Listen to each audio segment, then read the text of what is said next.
Para falar mais sobre essa questão, vamos dizer, inusitada, mas algo da nossa realidade, sociedade moderna, quem chega aqui no Hora News é o Rodrigo Koch, especialista em direito digital. Rodrigo, a dona dessa empresa, o dono dessa empresa é o mesmo dono que fez o ChatGPT, trabalha com inteligência artificial, né? O Sam Altman, para falar o nome dele.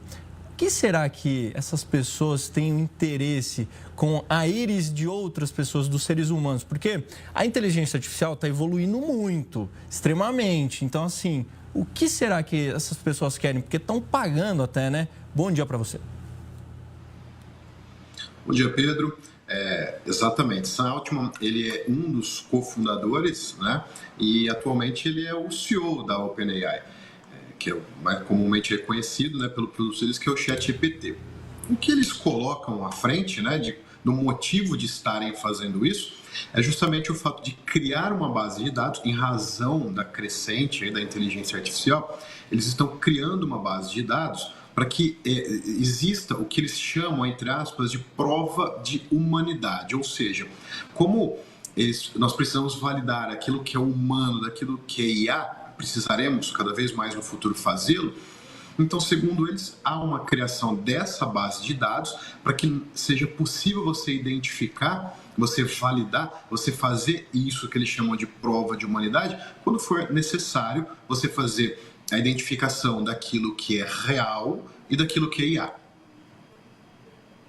E por que isso é importante? Até as inteligências artificiais estão espalhadas, né? Elas têm uma certa autonomia também? Seria algo nesse sentido, Rodrigo? Exatamente. Nós temos casos, mundo afora, um caso específico em que houve uma reunião online, mas que os diretores daquela reunião, eles, na verdade, eram IAs, não eram pessoas reais, eram IAs. E naquela reunião ficou determinado que o funcionário da empresa fizesse uma transferência milionária. Ao final, ele fez a transferência. Ao identificarem a transferência e chamar o funcionário para esclarecer, ele disse, olha, nós acabamos de ser uma reunião em que foi dito que eu deveria fazer essa transferência e eu a fiz. E aí, quando foram investigar, na verdade, aquela reunião, os membros daquela reunião, exceto esse funcionário, eram IA. Então, é uma forma de você, segundo eles, né, o motivo que eles colocam, é uma forma de você, no futuro, conseguir fazer essa prova de que aquela pessoa que está interagindo, por exemplo, é um humano e não um personagem de IA criado por IA. Talvez o planeta Terra está caminhando para precisar validação, comprovar que é humano para usar a tecnologia. É algo nesse sentido, Rodrigo? Exatamente. Né? Existem projetos, em razão até do próprio anonimato, existem projetos nesse sentido, né? Para que eu possa fazer o acesso, para que eu possa interagir, para que eu possa utilizar a internet.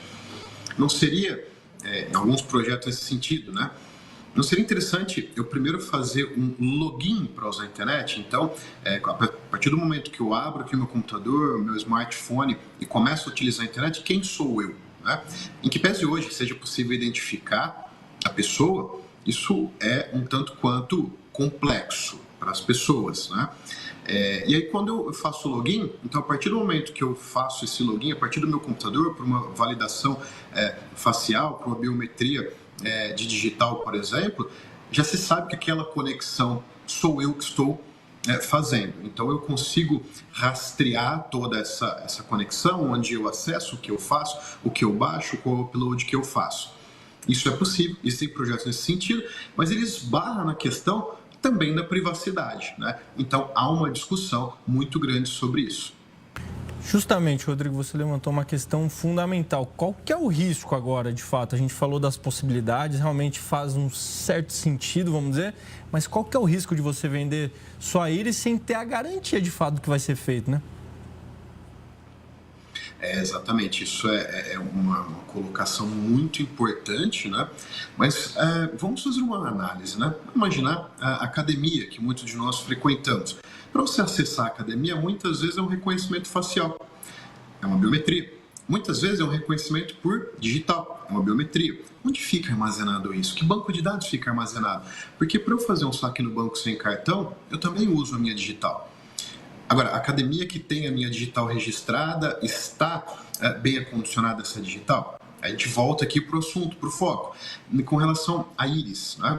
Essa íris, quando ela for escaneada, foi dito na reportagem que ela não é de propriedade da empresa e não será de propriedade da empresa, mas sim de propriedade do próprio usuário. Ok, mas onde ficará armazenado? Vai ficar armazenado num servidor específico, por se tratar de uma empresa que atua em criptoativos, ela vai ficar numa blockchain, né? Onde ficará esses dados? E mais, há um contrato ali, as pessoas recebem, né, para poder permitir o scanner da sua íris. Esse contrato, ele pode ser cedido ou vendido, essa empresa que escaneou, ela pode ceder ou vender para outras empresas? Eu tenho o direito de apagar, se eu não tiver mais interesse em manter, eu tenho que apagar? Se eu recebi por isso, quando eu peço para apagar, eu tenho um prazo mínimo para deixar lá antes de apagar? Se eu apagar, eu tenho que indenizar ou devolver o valor? Se essa informação foi vendida por uma outra empresa, né? Eu só apago daquela empresa que escaneou, essa outra continua. Então são vários pontos que ainda precisam ser analisados para que a gente possa ter segurança, né, suficiente e até mesmo informar as pessoas, né, para dizer, olha, você vai ter a sua íris escaneada para essa finalidade e as regras contratuais, as regras do jogo objetivamente serão essas. O que infelizmente hoje não está acontecendo. E Rodrigo, supondo, né, porque é um contrato mesmo, as pessoas assinaram. Se ali nas letrinhas miúdas, que a gente acaba não lendo muito, né? Ainda mais porque eles estão explorando pessoas também que estão precisando de dinheiro, né? Então, o pessoal só simplesmente vai lá assinar, não vai. Se estiver falando que esse uso é exclusivo da empresa, vamos dizer assim, e não há possibilidade de apagá-lo, quem vendeu a íris tem o que fazer, por exemplo? Excelente colocação. E aqui a gente convida, né, o telespectador para ele lembrar de algo que às vezes acontece. Você acessa ali redes sociais, por exemplo. Volta e meia, o que acontece? Você se depara com um pop-up, né, com uma informação ali dizendo o seguinte: olha, mudamos a nossa política de privacidade.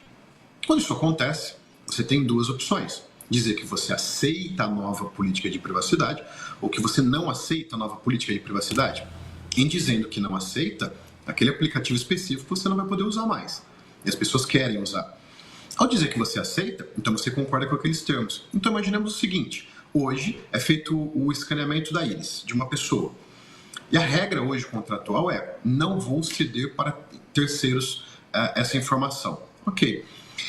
Mas daqui 60 dias eles mudam essa política de privacidade, eles mudam essa cláusula contratual e diz: olha, houve uma alteração, foi necessária, você está de acordo? Sim, eu estou. Você pode continuar usando. Não, eu não estou, você não vai continuar usando. Então, em que pese e possa existir essa regra no momento em que é feito o escaneamento dessa íris, precisamos lembrar que é um contrato e que pode ter as suas cláusulas alteradas a qualquer momento. E, Rodrigo, uma questão também que a gente estava falando no bastidor rapidinho, eles estão fechando o cerco, né? Você comentou. Que cerco é esse, Rodrigo? Fechando o cerco que eu me refiro é no sentido de que eles já têm, né, o nosso rosto. Né? Hoje, para desbloquear um telefone, a maioria deles você utiliza a biometria face. Ele já tem registrado, a maioria das empresas, a biometria da nossa impressão digital, né? Isso é simples, qualquer smartphone faz. Smartphones mais baratos de entrada fazem isso, né? Agora, a íris já não. Eu preciso de equipamentos específicos para que eu consiga fazer esse escaneamento. Quando eu me refiro a fechando o cerco, é tendo todas as informações biométricas que o ser humano tem, no sentido de que é das mais fáceis de serem coletadas. Então, veja, tem o nosso rosto, tem as nossas digitais e agora tem a nossa íris. Então, individualiza a pessoa ao fazer isso. Eles fecham o cerco porque eles têm todas as nossas informações. Vamos lembrar o seguinte: vamos imaginar que uma outra empresa precisa validar que eu sou o Rodrigo Koch, advogado. Essa empresa, quando ela precisa fazer essa validação, ela, por exemplo, pede para eu tentar fazer então o meu login com a minha íris, certo? Onde ela vai buscar essa informação? Lá na base de dados da empresa, com a minha autorização ali, dando um ok, na base de dados dessa empresa que escaneou a minha íris. E para usar essa base de dados, ela vai ter que pagar. Então imagine então que essa empresa que está escaneando vai ter uma grande base de dados, por isso que ela está comprando isso, né, com criptomoeda. Ela vai ter uma grande base de dados, onde todas as demais, quando precisar logar aquela pessoa pela íris, vai lá na base dela para pegar essa informação, para validar a informação e tem que pagá-la. Imagine quantas vezes isso acontece por dia, imagine o lucro que essas empresas então não terão. Realmente, nossos dados valem ouro, né, Rodrigo? A gente sabe também os direcionamentos dos algoritmos, propaganda, enfim, realmente nossa vida está exposta na internet. Vamos dizer, de certo modo, até uma ignorância achar que não estamos expostos, né? Queria levantar uma questão, porque essa mesma empresa, né, o World ID, que está fazendo essas coletas da íris, lá na Europa, eles foram obrigados a pagar o banco de dados. Por que isso? Existem regras, né, na Europa, no Brasil, em vários países hoje, existem regras com relação à privacidade das informações, privacidade de dados, né, justamente até para proteger as pessoas. Na Europa, que é onde a nossa LGPD ela foi espelhada, né, a legislação europeia, ela foi utilizada como base para a nossa atual LGPD, e lembrando que nós não temos apenas a LGPD, nós temos também o Marco Civil da Internet. A nossa Autoridade Nacional de Proteção de Dados, ela solicitou informações para essa empresa, correto? Aguardemos, então, as informações serem devidamente e formalmente prestadas para a ANPD se manifestar e dizer, olha, ok, nesses termos podem continuar operando no Brasil, ou se ajustem nesse ponto para poder continuar operando no Brasil, ou parem de operar no Brasil.